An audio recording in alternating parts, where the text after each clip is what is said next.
Ginoong Diyos, magbubuhay sa kalibutan. Tanghalan ka, hari ka sa tanang butan. Huwag makalabaw nimo sa imong magkaayo. Imo ako nga di pagkamatyan.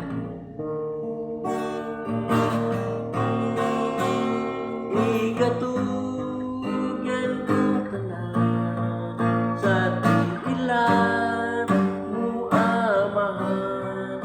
Tungod ikaw ang naghatag kanako kaluwasan.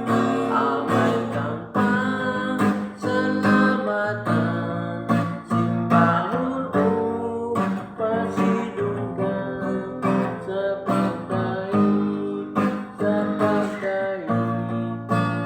katawhan.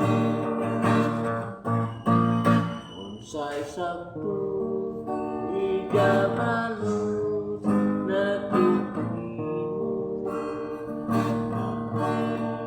ang pahanding anay ba ibayad ko?